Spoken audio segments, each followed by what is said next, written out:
educational webinar, 10 Ways Ultrasound is Essential to Every Plastic Surgeon. We're thrilled to have you join us here today. I'm Jeunesse Gastonguay, VP at Clarius. Ultrasound imaging is a recognized gold standard which has been used by plastic surgeons since the 1980s. But systems have traditionally been costly and complex. Miniaturization and innovation with handheld ultrasound is changing the game, with high-definition imaging now comparable to traditional systems, and with artificial intelligence paving the way for easy, rapid imaging. Today, we'll look under the skin using wireless ultrasound at patient anatomy to hone your diagnostic and procedural skills. You'll learn common scanning techniques proven to deliver predictable and safe patient outcomes. We'll look at how to diagnose a ruptured breast implant with a high degree of certainty in just one patient visit to eliminate surprises during surgery. You'll learn how to diagnose and treat abdominal pseudobursae using ultrasound, and you'll find out how to reduce pain and speed recovery after surgery with effective ultrasound-guided nerve block injection techniques. But first, let me introduce you to your host. Dr. Oran Frankel is trained in emergency medicine in California. He's been using point-of-care ultrasound his entire career. Dr. Frankel is a passionate PECS educator. He now practices in a busy academic teaching hospital in Vancouver as an emergency physician. Dr. Frankel recently joined our team at Clarius as chairman of the Medical Advisory Board. Welcome, Dr. Frankel. Thanks, Jeunesse. Thanks for the introduction. And thanks everybody for joining us here today for our webinar on point-of-care ultrasound in plastic surgery. I wanted to start first by just commenting on the incredible results that were reported in our research across the industry in 2019. And from what I hear, surgeries and procedures are in even bigger demand now during the pandemic, with more patients with time and working from home and able to manage their post-surgery recoveries. But plastic surgery, we know, is not without its challenges. And I wanted to open up a poll to start this webinar to have everyone participate and share. It's completely anonymous, different challenges that either you have seen in your personal practice or that you've encountered in the practices around you. First, and click on all of them that might apply.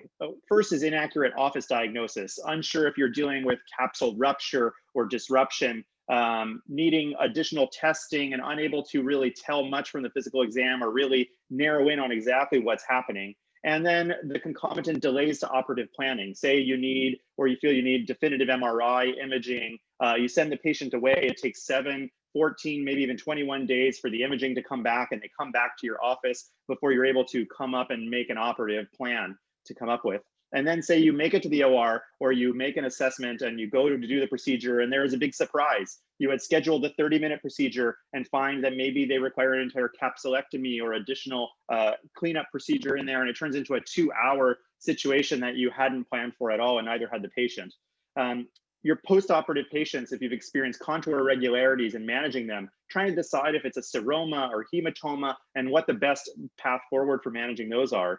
And then, of course, procedural risks, either ones that you've heard in the news, which have made big headlines on really significant complications to patients, or ones that are closer and more close to home, whether it's a struggle in finding anatomic landmarks, or have heard or even seen injury to surrounding structures or systemic complications.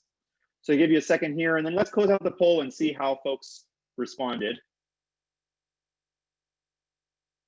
Yeah, so a big one is post-operative contour irregularities, and then at least about half across the board on all the other challenges that you've experienced in your practice. And so that's why we're here today really to talk about how ultrasound can really help address some of these challenges and really help shape the future of plastic surgery. You know, we know that ultrasound technology is widely applicable, and like Jeunesse has said, it's been around for at least a decade. And the way it can influence practice is really quite far-reaching. And the good news and why we're here today is that ultrasound is really becoming smaller, faster, easier to use, and it delivers very high-definition images right under the skin. And we also know that in plastic surgery, you guys do a lot of different work. There's a lot of different procedures, and the applications are quite diverse and far-reaching. And we think that point-of-care ultrasound will likely transform the standard of care in the coming decade, because as more and more people are starting to use it, it's going to reach a point where everyone's going to wonder why they're not. And that's why we're really glad today to bring our expert speaker in, who's an ultrasound extraordinaire, to share his experience with point of care ultrasound in his practice, Dr. Mark Salzman. He's a double board certified plastic surgeon and has been practicing in Louisville, Kentucky since 1992. He has extensive education experience, having taught medical courses to physicians, nurses, paramedical cosmetologists. Dr. Salzman's lectured around the United States on his innovative techniques, and he lectures plastic surgery residents at the University of Louisville twice a month, where he's been voted twice Educator of the Year. Today, Dr. Salzman is going to share 3 case studies that will showcase how ultrasound can be used to deliver excellent, predictable, and safe patient outcomes. So Dr. Salzman, welcome, and I'm going to hand it over to you. Okay, thank you, Oran. So thank you, everybody, for being here. It's a pleasure to go over this. It's one of my most fun things that I do in the office.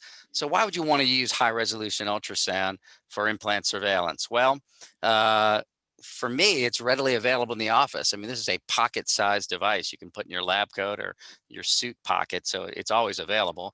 Ours just sits in what we call our ultrasound room. I'll show you that in a second. And MRI, as far as implant surveillance goes for breast, is costly. I mean, in Louisville, it's $1,500 to $2,500, and it's inconvenient for our patients. They need to go to a different center. They need to put an armband on. It's a 45-minute to an hour and a half long exam. And then they need to wait and find out what their result is. And by the time we get them back into the office, like Aran said, it may be 2 weeks later. It takes too long. And I found, and the literature has demonstrated, that in our hands as plastic surgeons, high resolution ultrasound is very accurate and it's very cost effective. I mean, we presently don't charge for it, and we'll go over that later. But we include it in our quote, showing that this is something that has some value to it, and our patients do really appreciate not having to be sent somewhere else. The FDA has changed their position recently in recommending ultrasound as a first surveillance rather than going right to MRI. And it's something to give patients peace of mind. If they're in a car accident or they're worried something changes, doesn't feel right, you feel it looks different, rather than sending them for an MRI, which is probably going to come back negative, you can give them peace of mind in 5 minutes that their implant's intact. Let's go to case 1 of diagnostic ultrasound in the use for breast implant surveillance. When I examine a patient's breast, I image all 4 quadrants. I usually start at the nipple and move out to the periphery. If there's an area that I'm concerned about, I'll do what I call a compression video, where either myself or the assistant in the room will push on the opposite side of where the transducer is to unfurl what may look like a broken implant, yet it's just a deep fold. And that's one of the benefits to ultrasound over MRI. MRI is a static technique. The patient's just laying in that cylinder. It is what it is. Whereas you can move the patient around, you can manipulate the pocket, if you will, to put pressure on the areas concerned to bring them up to the surface so you can see what's going on better and better delineate what's broken versus what's just a fold. And then you can either annotate the images as you're doing it. I do that sometimes, meaning to put in like the little broken implant nomenclature there, or you can just go to the cloud at the end of the day. I do that most of the time, especially if you're trying to save them for a textbook or a paper or something. You can annotate the hell out of them at that point in time because you have all the time that you need. And then you can either wait and upload them to the EMR if you're using an EMR, or you can do it at the time that you first take the images, but they're on the cloud for you whenever you need them. And that's And Mark, part how of do the your cost false of them. positives and negatives relate to if MRI is kind of gold standard right now in your experience of using the ultrasound? Well, from my experience, I've never had a false negative. I've never seen that. And all 7 of my false positives are the same type of false positives that we would see with MRI, with a deeply invaginated fold in a very tight capsule that, of course, MRI being static, you can't push that out. But because the capsule is so tight, you can't unfurl that deeply invaginated or almost kidney-shaped implant. So it looks broken every time you look at it. It looks like there's overlapping of the elastomeric shell, and it looks broken. So in my experience, of all of those 7 patients that were false positive, they all had to have surgery anyway. Had I not done an ultrasound, not done an MRI, because they had grade 3, grade 4 capsules, they're going to the operating room anyway. So as far as clinically, it didn't really matter. So this is where we do most of our breast ultrasounds and abdomen ultrasounds. We bought a little bracket. You can see the iPad is attached to. It's attached to the head of the bed, and it's from Amazon. It's about $35. And there's some buttons which my fingers are blocking, so that you don't really need to touch the iPad. It's nice that it's close if you're getting a little older like me and you can't see that far away. You want the iPad close enough. But the only time I ever really need to touch it is if I want to annotate. And lately I've just touch it and then I push the microphone button and I talk into it and it gets the annotations correctly. And you can set up, if you want to have 20 different annotations that you use all the time, you can put in Sientra textured implants as one, Mentor smooth walled implants, whatever you want. And it comes up as a list under the profile of, let's say, breast. And that's what we do. So we have most of the annotations already in there. So that's what a ultrasound of a breast looks like. This is the normal textured breast implant. It's usually thought of as a tripartite or a three-part linear arrangement of lines. The capsule is the closest line to either the gland, if it's in the subglandular position, or under the muscle. This one's sitting under parenchyma. And then the implant shell, this one's kind of fuzzy looking, and I'll show you the difference between this and smooth wall device in a second. You look at the smooth wall device, it's two railroad tracks on the left that are fairly smooth. It looks glass-like in appearance. And then there's the capsule, the white that's on the outside there. And then you look at a textured implants, it almost looks like it's out of focus. And you can delineate that there's two lines. It's still kind of a railroad track, but it's a little bit fuzzy. So here's the patient. She's 46 years old. She had gel implants 8 years ago. And for 2 months, that right side, left side on the screen, looks kind of distorted. And she didn't, like most of my patients, didn't remember what type of implant. Was it textured? Was it smooth? Are we going to worry about ALCL, not ALCL? At 8 years, you're getting into that range where if she had a seroma, you'd be worried about an ALCL workup. So here are some images of each side. And you can see that clearly there's some elongation on that left side, some bottoming out, and the right implant looks distorted compared to the left. Now on physical exam, she's quite soft on both sides, but there is this bottomed out appearance of that left side. And there's an asymmetry of size with what she says were two implants that were of the same size. That she did remember. So what's my algorithm? Well, I want to know if it's smooth or textured because I'm not as concerned about ALCL with a smooth wall device as I am with a textured device. I want to know if the implant's broken, because if it's not broken, I'm going to be considering something to do with the capsule, but I may not have to do a capsulectomy. If it is broken, I'm going to do a capsulectomy. If there's a seroma, I'm definitely doing a capsulectomy. And if there is a seroma and I'm doing a capsulectomy, it's not going to be necessary to do an aspiration. So for me, high resolution ultrasound answers all of these questions. We're going to be able to see if it's smooth, or we're going to be able to see if it's textured. We're going to be able to see that there's a seroma like you see on the right image. And you can see there's a broken implant. And this doesn't look anything like one of the first images that I showed you, where you see that there's a discontinuity of the railroad tracks. There's a shelf-like setup right here. And you see all this fuzzy looking stuff that's called a snowstorm appearance, and that's free silicone gel. And here's a little piece of the elastomer, or the shell, sitting down in the confines of the gel. So this is a perfectly good image of a broken implant. Again, when you see these double railroad tracks superimposed like that, there's pieces of the elastomer that are deep inside the gel. And this is all free gel. This is just what it looks like. So when you see a siliconoma and you'd see an extracapsular fuzzy surface like this, that's a siliconoma. And here's classic double shell, shell on shell, broken implant. This is what the left side looked like, totally different. Now you do see some artifact inside the lumen of the shell, but the shell is intact. The shell is intact on both sides. So what's our plan? Well, we need to rule out ALCL because it's clearly a textured implant and she has a seroma, which necessitates, in my mind, a capsulectomy. I probably couldn't aspirate that amount of seroma. It's fairly small. The scale, which you can't see on this image, is probably 4 centimeters. So that's about a centimeter or less of fluid, which even for me is hard to get at. And for our hospital, we need 10 cc's of fluid for ALCL, and we're not going to get 10 cc's out of there. Probably not. Patient And wanted you to be were able large. to make this whole this whole plan, you're able to make this assessment and kind of decide, on her index visit, right? This isn't Yeah, like this is sending her all in out one. and Yeah, deciding. this is all in the 10 minutes after this ultrasound's done. I know what I need to do, and there's no mystery. I don't have to send her anywhere, which I really like because it just gets the ball rolling. Patient came in, clearly she's concerned. I don't want her to go home and think about it for 2 or 3 weeks, and we certainly don't want her to go doctor shopping, for someone else. So we're going to get her, whoever diagnoses the broken implant does the case. That's the way it goes. So I'm definitely going to do a right capsulectomy because the implant's broken on the right and I'm putting a new implant. And you're not going to put in my mind, a brand new smooth wall device into an 8-year-old textured capsule because she doesn't have ALCL today. 10 months from now, she may end up with ALCL because you didn't remove the offending capsule. So I'm going to take that out. And then I'm going to do something on the left to remove and replace to a smooth gel and repair the bottomed out breast. So here's what we did. We did a right capsulectomy.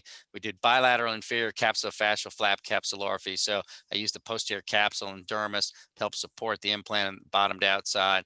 Then you have to make more room for bigger implants. We did capsulotomies medially and laterally and cephalically. And then we replaced to a larger smooth implant. You can see what this implant looks like. That's the back of it. It's upside down in the image, but it's just free gel and loss of shell integrity. And so because the surface area has been so much larger, that's why it looked flat and it looked distorted in the physical exam and on the picture images. So post-operatively, this genius of a patient decides to take her own drain out.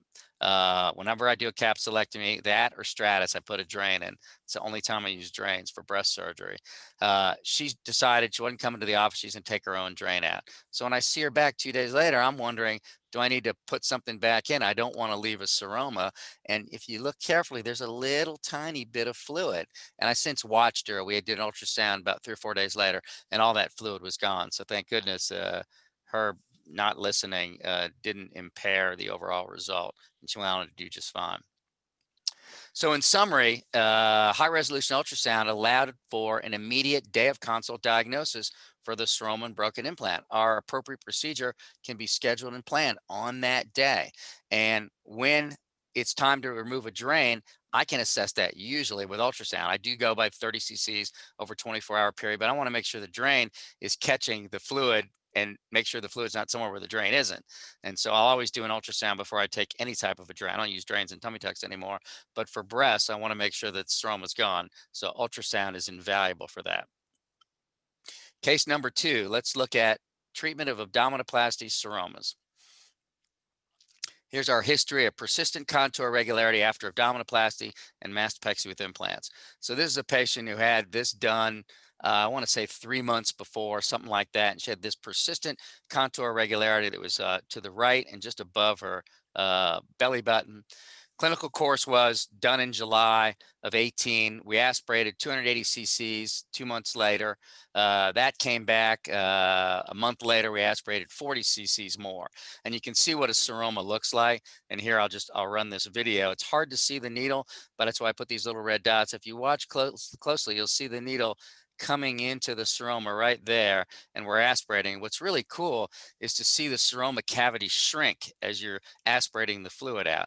And it's easy to delineate a seroma, which is totally black or anechoic, because it's a homogeneous, yellow, sometimes pink tinged fluid, whereas a hematoma, especially if you look at something a week out, is this fluid from your tumescent or is this a hematoma? Hematoma, because early on it's loculated, is going to have some stronger echogenic type signals in the middle of this black, and you can wait for the hematoma to resolve and follow it. It's pretty cool with ultrasound until it turns black, and then it's chocolate syrup and you can aspirate it. And that may be 10, 12, 14 days after the first week when you recognize that there's a hematoma.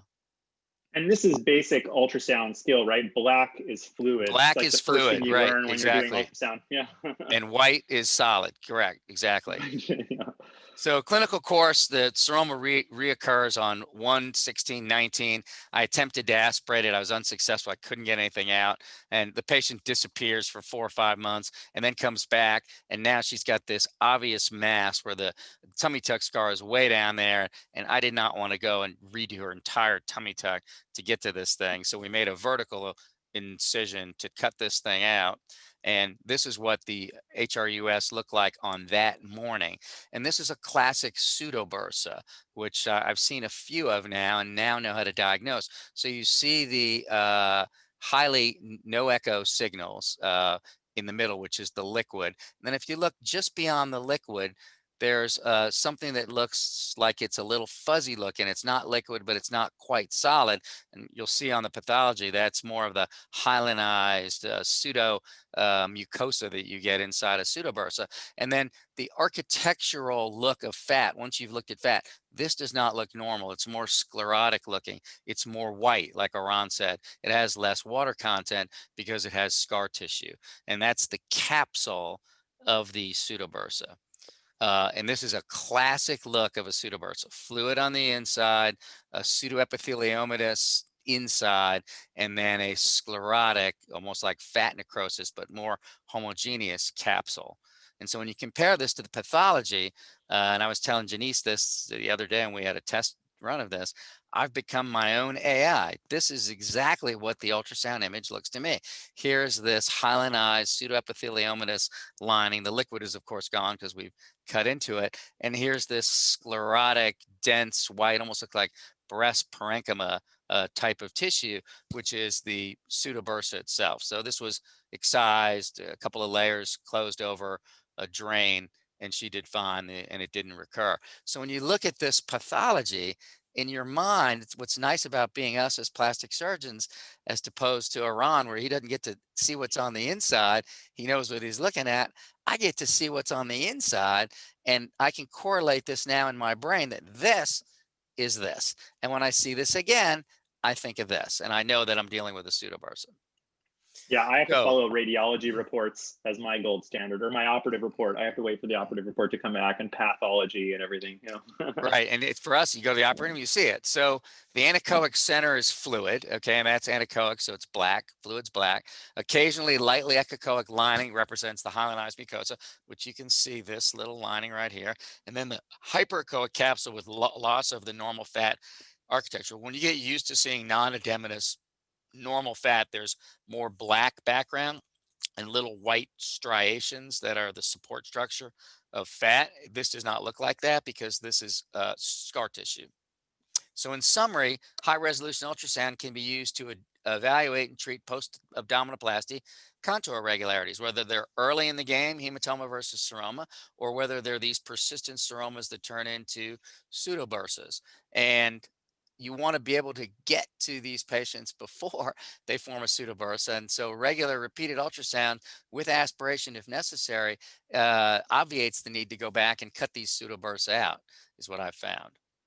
So let's look at case number 3. How about putting in HRUS blocks for plastic surgeons? And this, when we teach these courses, seems the most daunting to plastic surgeons who've never done ultrasound.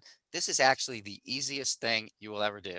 Any of us who can put a digital artery together under the microscope can do this. This is very, very simple. And the courses that we've taught both for ASPS and for Clarius, we have a model where we can show you how to do this on a type of beef steak ribs, actually, that has nice fascial-like look to it. So I've described, and my resident's still writing this up, but something called the LAP block, which the acronym is for the lateral approach to the pectoralis block. And it's an ultrasound-guided block of the medial and lateral pectoral nerves. And you can use it. I don't do reconstructive surgery, but for both reconstructive submuscular placement of breast implants or tissue expanders, anything that's going between the pec major and pec minor.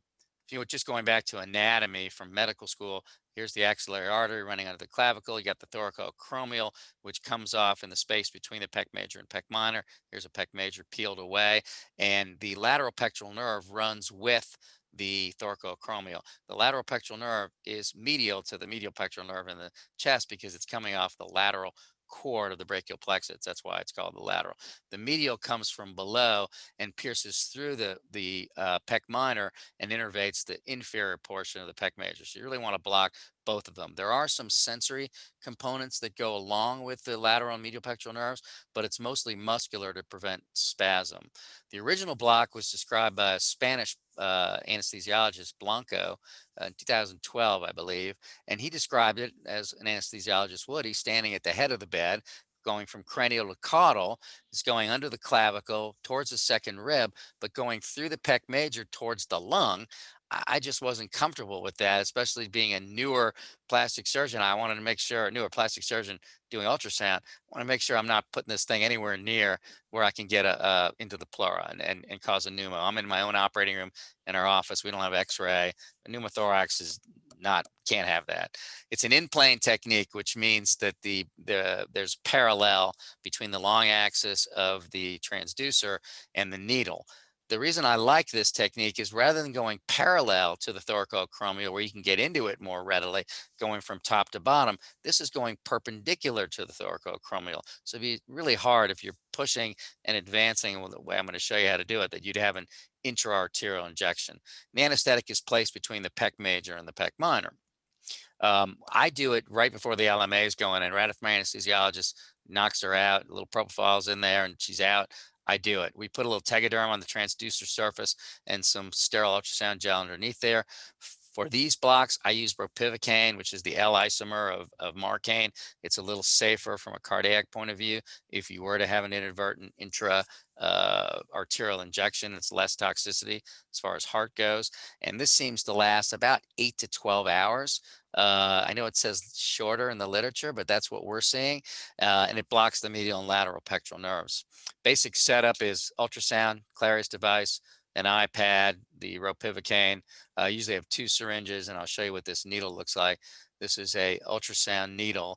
We use a brand called Sonoblock. There's various brands you can use, but one of them has a reflector that's diamond shaped. One has a triangular one. But what the reflectors do is it allows you to get at angles of inclination of the needle away from parallel from the in-plane technique up to 60 degrees, and you'll still see the reflection of the ultrasound beam in your iPad. You can still follow it as a line. And Clarius has a neat thing that they have called needle enhancement, or NE mode, where you can just push a button on your iPad, like on your iPhone, and say, put it in NE mode, and it enhances the signal of the metal so you can see it better. And so sometimes we'll use that on a deeper case. When you're only going a centimeter or 2 down on a thin patient, you don't really need it. This is what the normal chest wall anatomy looks like. You can see the striations in the muscle. This is clearly the pec major. This is what skin looks like, dermis. You can see this is what the normal architecture of fat, with the support structures of the fat being more white or echogenic, and the fat itself being a little bit more water-like, and so it's a little darker. And then you have the fascia, which are these white lines. So this is the pec block plane right here between the pec minor and the pec major, and this is the second rib. So this is how conceptually how it's being done. I'm blocking from lateral to medial. So you're blocking all of these piercing branches of the medial pectoral nerve that come through the pec minor up into the posterior and inferior part of the pec major. And then you're getting all the way to thoracoacromial. So you're getting the lateral pectoral nerve, which is most of the medial portion of the pectoralis major. And so by going from lateral to medial, you're covering all that surface area. If you're doing it from top to bottom, like Blanco described, you're really halfway in between, or closer to one than the other, but you're not getting them both. So I think for our purposes, this is a better way of doing it, and it's safer. So when you look at the anatomy, this is, I put these little red lines on, got the Doppler out, which is on the ultrasound device, find the axillary artery. You can actually find the thoracoacromial artery. It's right here. And we know that that's going to be the most medial extent of how far the needle needs to go, because the lateral pectoral nerve runs with the thoracoacromial artery. And so by starting the injection just as you pass under the lateral border of the pectoralis, you're getting the medial pectoral nerve and the lateral pectoral nerve. And that's the area inside the red circle where I want to deposit the local anesthetic. So here's what the axillary artery looks like under Doppler. It's easy as hell to see. It's boom, boom, boom. You can't miss it. And then you can follow that along till you get where you think it is. You can find the thoracoacromial. And I took a picture of this with the ropivacaine already in, so you can see it's just going to be bathing that nerve. It's just sitting right there in that space. Here's pec minor, here's pec major. That's after the block. So here's how I do it. I depress with my thumb so I can get right into the anteraxillary space just below the lateral border of the pec major. And then I line up this long axis with the long axis of the needle. And then this is a video showing what this looks like. You can see the needle coming in from the left-hand side of the screen, and I'm shooting for this white line right here, pec major, pec minor. You can see my needle sitting right in there. Once I get it, my nurse pushes 2 cc's of saline. You can see that black space. Again, fluid is black, and that's going between the pec major and pec minor. And now we're going to change over to the ropivacaine, and you can just watch it spread. It's the most fun thing to see this thing just spread apart like that. And that anechoic space that you're developing is between the pec major and pec minor, and you go probably 9 to 11 centimeters from the lateral border of the pec or to where you see the thoracoacromial.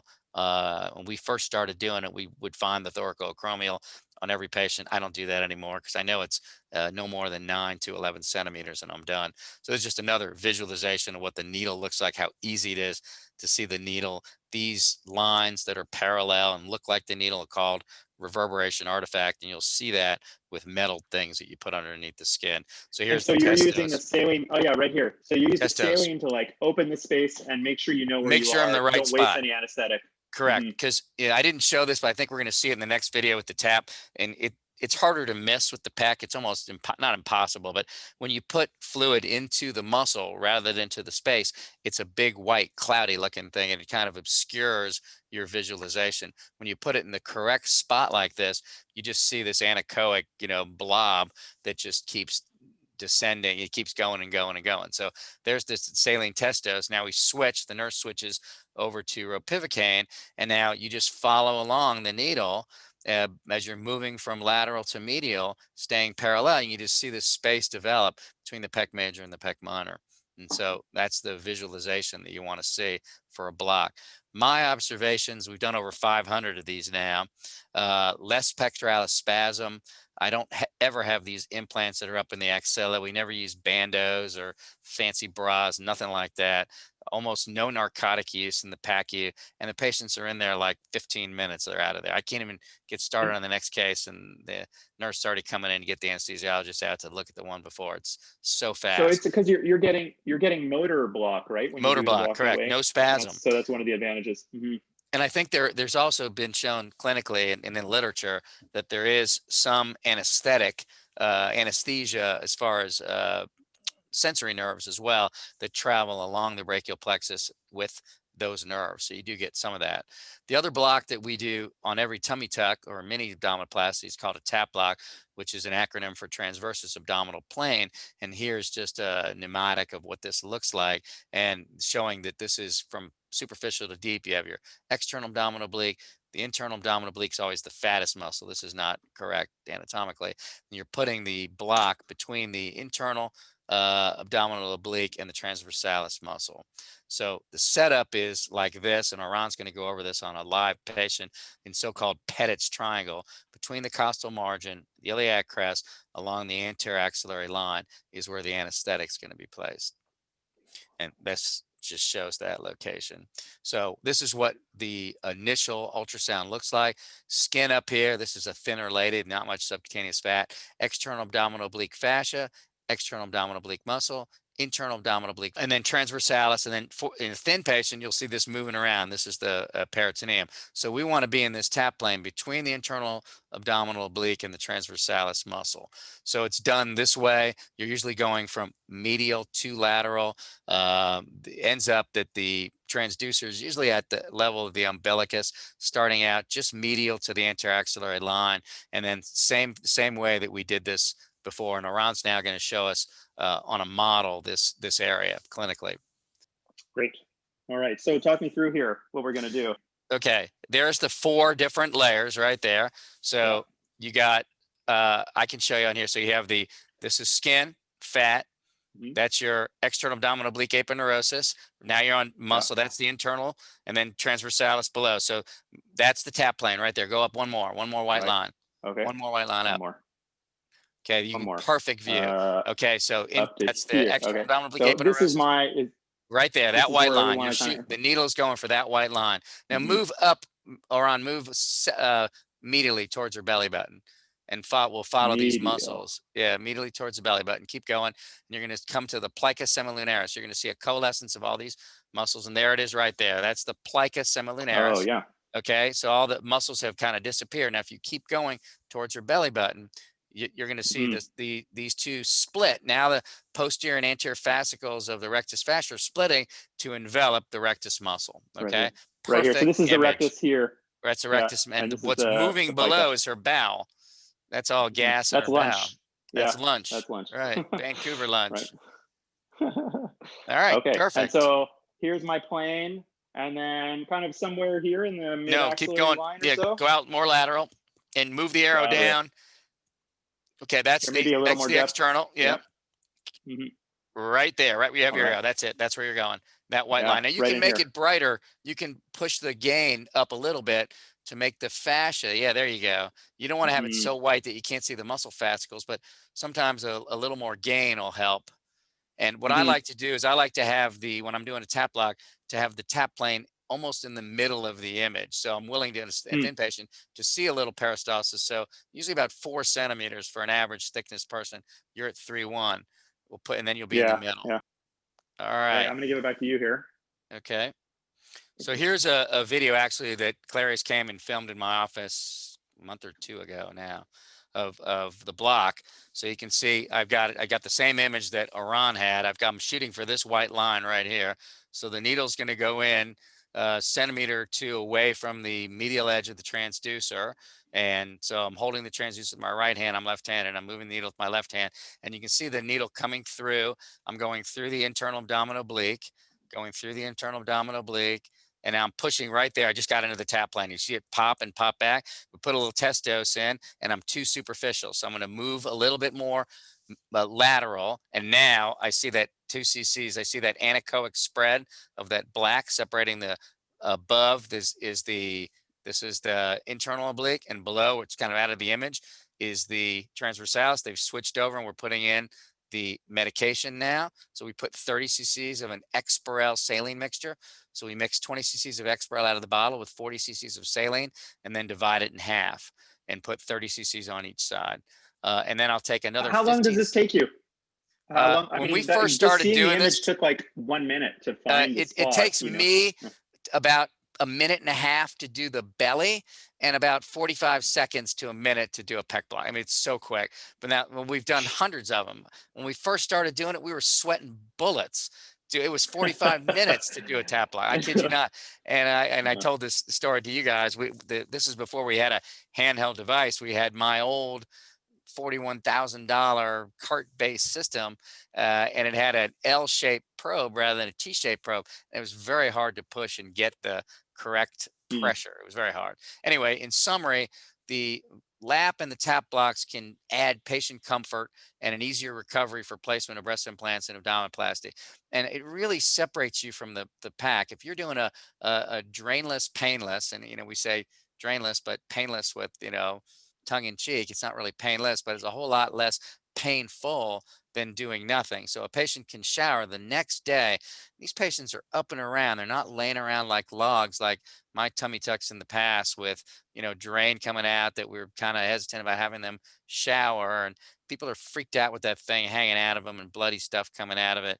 So to be able to put sutures on the inside and have a tap block has really revolutionized tummy tucks.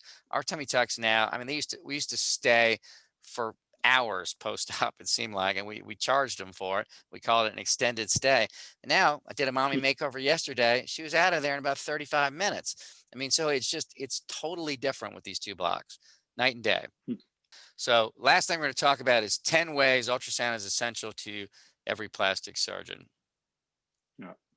Well, I think that number one is once you get good at looking at breast implants, I think you can make a confident diagnosis for sure that it's not broken. I've never had a false negative ever since 2012. So I think it's fairly easy to see when it's not broken. As far as false positives, I've had a few, but they've always been patients that were going to the operating room anyway that had really thick capsules that were unyielding. I think you can save time and money with this wireless ultrasound device for sure. These are not very expensive devices in the scheme of things.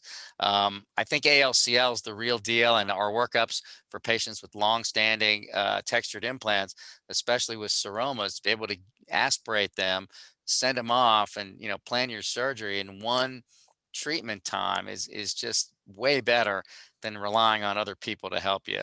I've never had a surprise since I've used ultrasound in the operating room. I've never gone in and not had an implant that I didn't know was broken. I've never had to do a capsulectomy that I didn't know was there.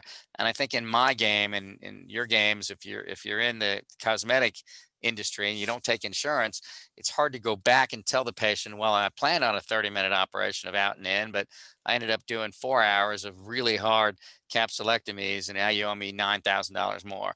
Good luck, getting that. So we don't have that. We get to charge exactly what the right amount is because we know what we're going to do. We don't have any surprises with breasts. And I think it can improve patient confidence. Patients are very, very, very, very happy when they have a car accident or they have some kind of X-ray done. And it says there's something suspicious about your implant. They don't know what the hell's wrong. And you look at it and you say, it's fine. Your implant's not broken. It gives them peace of mind. And even if it's a $200 cost, it's well worth it to them to be able to have something done so quickly, effortlessly with a doctor they already know. I know. Yeah, and that's something we see actually across the spectrum too, is also the fact that it's on an iPad. It's not some big cart and it's a tech looking at it. The patient even being able to see the image, they don't really understand the image, but you there to narrate it, like, look, everything's fine.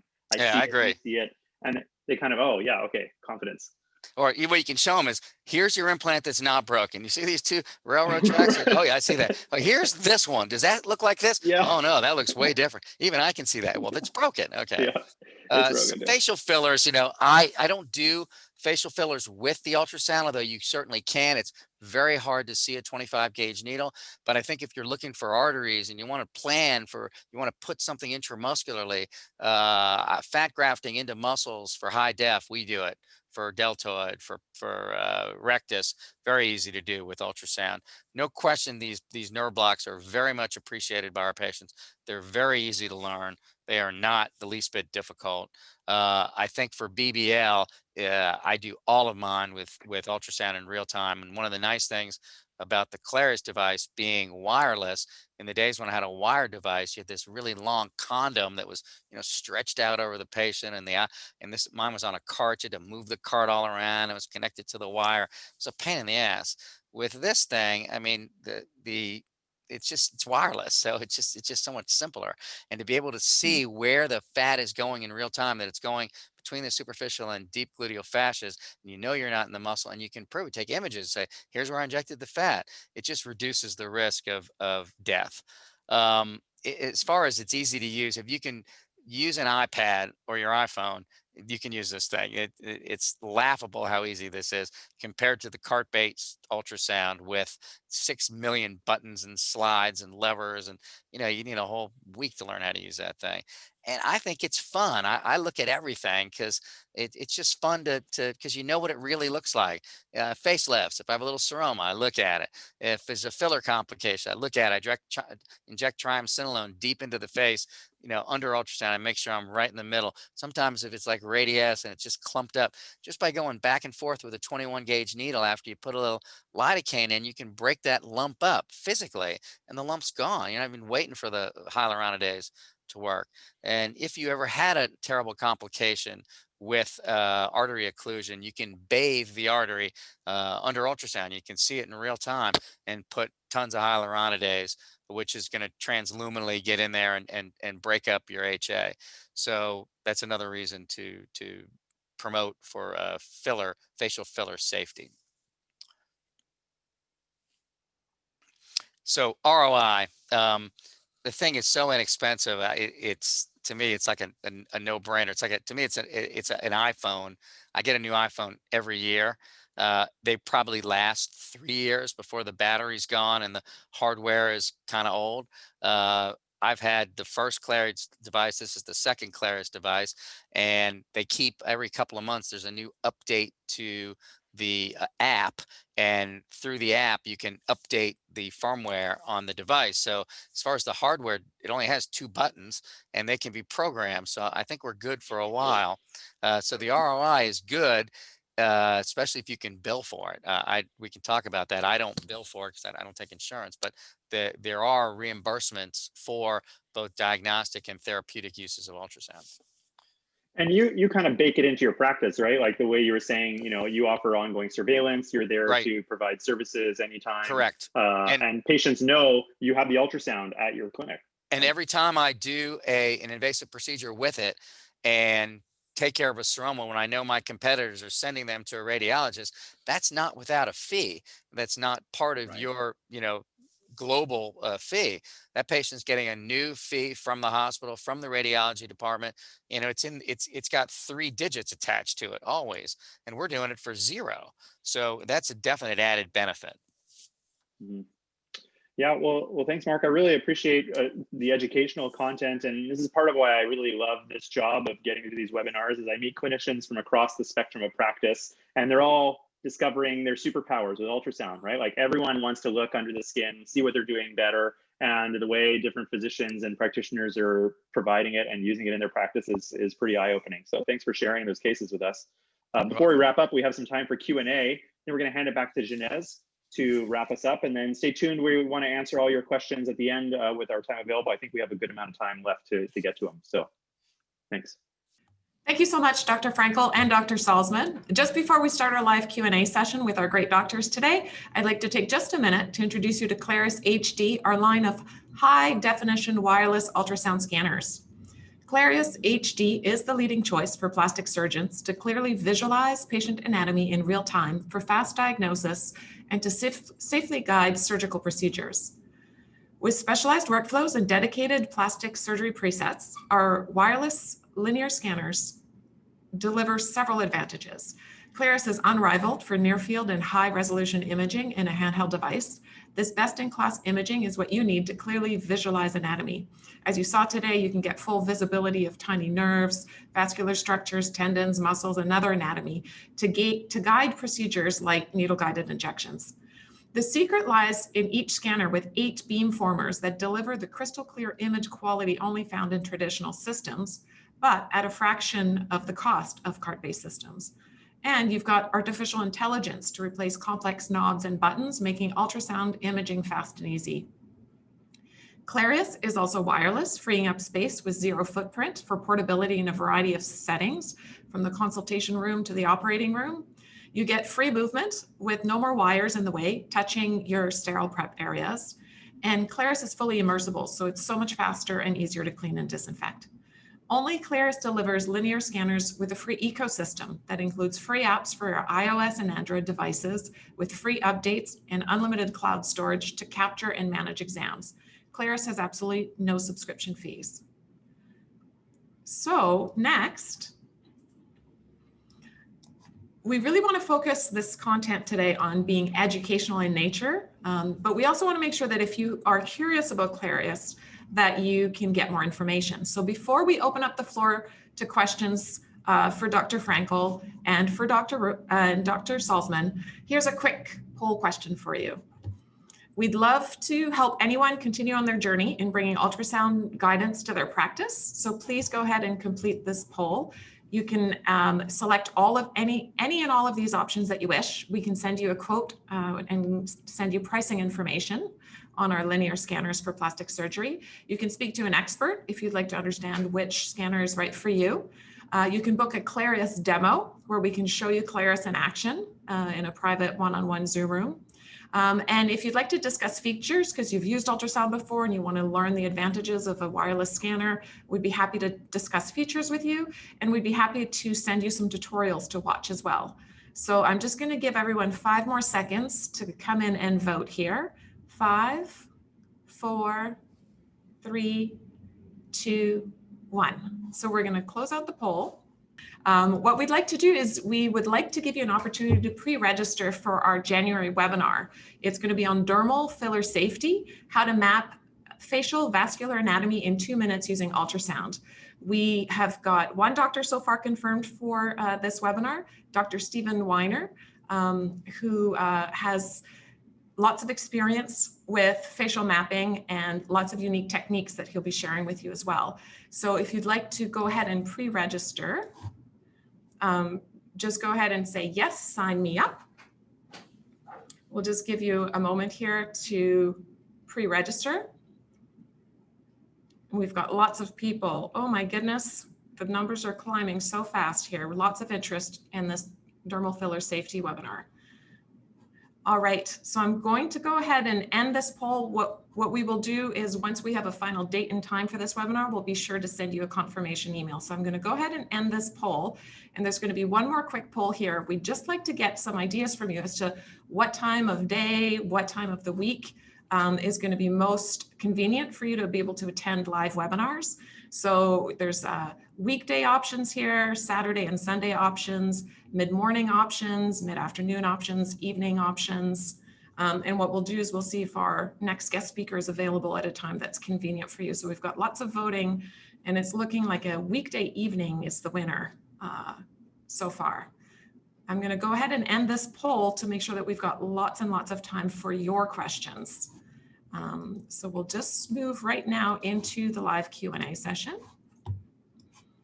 So Dr. Frankel and Dr. Salzman, if you can join us again and unmute.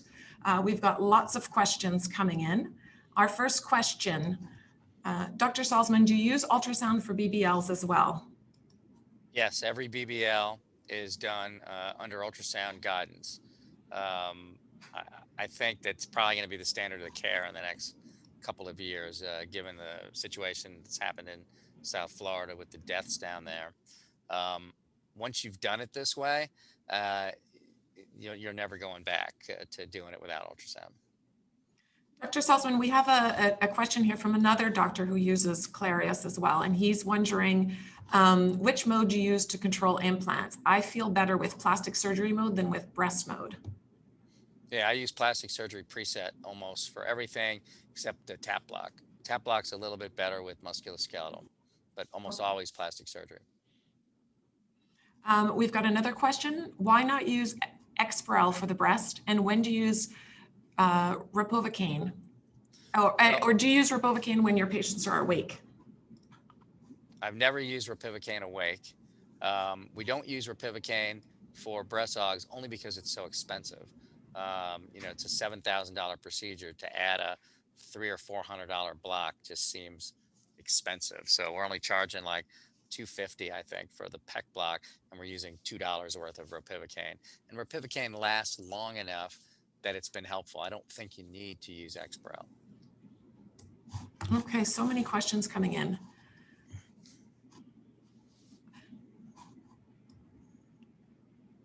Is there a sterile pouch to bring into the OR? Yes, there's several of them, and they're on Clarius's website, or ask your rep. It's essentially a sterile baggie that's kind of open in the back, and it's got like a little paper plastic tab thing that can close it off. You don't want to close the baggie off completely because the thing can overheat a little bit. So you got to leave the back end open. But it's essentially a sterile baggie, and you put the sterile gel inside the bag between the interface of the transducer and the bottom of the baggie. Okay. And one thing you were doing was using a tegaderm also, if it's just a simple procedure, right? If it's a simple procedure and it's not sterile, like a TAP block before your prepped and drape, or a PEC block, lap block before your prepped and drape, we just take a tegaderm, put a little sterile out of the little silver package of the goop onto the transducer, and then stick the tegaderm over that, and that's plenty, rather than using that whole bag. That's unnecessary. I only use the bag for when I'm putting fat grafts in sterilely, like for high def ultrasound, high def lipo, and ultrasound-guided BBL. Thank you, Dr. Salzman. Someone is curious as to which Clarius scanner you're using. Because our patients are fat in Kentucky, I have the L7 because it goes down to 9 centimeters pretty well, get pretty good visualization. Sweet spot's probably 3 to 7. If you're just going to be doing more superficial things and all of your patients are thin and have less than 1.5 centimeters of breast parenchyma, and you're looking at thin models in Southern California, I guess you could probably get away with the L15. But I think there's more utility in the L7. That's something you really want to talk to your rep and get a gauge of what you're doing. I think that there's more utility in the L7 than the L15. I don't know anything about the L20. And then there's Yeah, the L20, I would say probably for really Only vascular. shallow structures, face, Yeah. small vessels, even for fingers, maybe like looking at tendons, things. But for us, if you're doing a decently chubby patient doing a tap block, L15 is just not going to get it. You're going to be looking 1, 2, 3 centimeters down. This is 4 to 6 centimeters down. You're not going to be able to see the needle well. So we've got a question here. Can I use it to plan my free flaps? And the answer is absolutely. With the L20, with that nice superficial imaging, that's the scanner to use for free flaps. Yeah, there's some good literature. I wrote a textbook chapter on ultrasound that I think it's going to print this month, actually. And there's some good articles on people using ultrasound preoperatively to map out free flaps, and it's fairly accurate. We're fast running out of time. Let's see if we can squeeze in a couple more questions. Dr. Salzman, is there special informed consent that you use for ultrasound to limit liability? Yes, we do have an informed consent that essentially states that when we're looking at the breast, my expertise stops at the capsule, that we're not looking at breast parenchyma. We have no expertise in breast parenchyma. So I tell the patient, just assume you didn't have an ultrasound done of your breast. You had an ultrasound done of your breast implant only. Well, thank you very much for that, Dr. Salzman. We've now reached the top of the hour. We've got so many unanswered questions. We will follow up with you by email in the coming week to make sure that you do get an answer to your question. We will also be sending out an email with the link to the recording for today's webinar and to the PowerPoint presentation. I'd like to just close off by thanking Dr. Frankel and Dr. Salzman for all of their insights, and a very big thank you for all of you for joining us today. We hope to see you at our next webinar on dermal filler safety, as Dr. Weiner teaches us how to map facial vascular anatomy in just 2 minutes. Looking forward to seeing you there, and in the meantime, have a fabulous evening. Thank you so much for joining us today.